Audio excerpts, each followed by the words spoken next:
America Iran युद्धात शाळेवर missile हल्ला झाला. त्या हल्ल्यात 160 पेक्षा जास्त मुलींचा जीव गेला. सकाळ झाली की चिवचिवाट करत शाळेच्या दिशेनं जाणाऱ्या त्या पोरी पुन्हा परतल्याच नाहीत.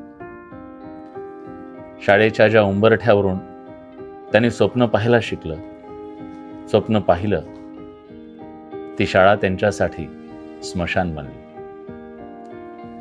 160 स्वप्न गाडली गेली. क्षणात सगळं संपून गेलं.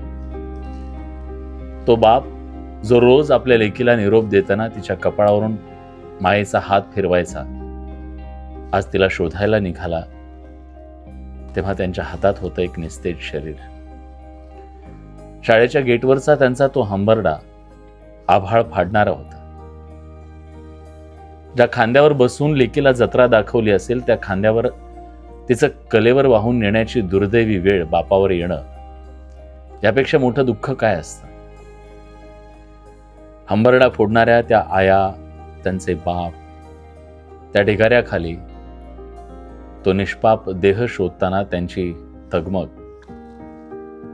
काळजाच्या चिंध्या करते. त्या सगळ्या ढिगाऱ्याच्या खाली देह दबले होते आणि हातात होत्या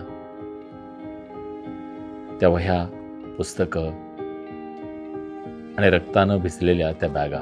त्या ढिगाऱ्यावर सगळीकडे विखुरलेली ती दप्तरं, वह्या, त्यावर लिहिलेली स्वप्न, ती अक्षरं, ते रक्ताचे डाग, अर्ध्यावर राहिलेला गृहपाठ, रक्तानं भिजलेली ती पुस्तकं आणि काळजाचा तुकडा शोधणाऱ्या त्या नजरा. हे दृश्य काळजाच्या चिंध्या करणार आहे. युद्धाच्या अमानुष खेळात त्या निष्पापांचा काय दोष होता? हा केवळ एका बापाचा आक्रोश नाहीये.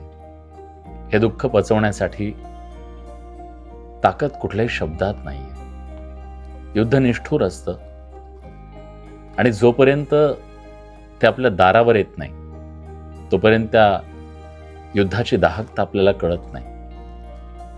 त्यामुळे युद्ध हे कुठल्याही प्रश्नावरचं उत्तर असू शकत नाही मित्र.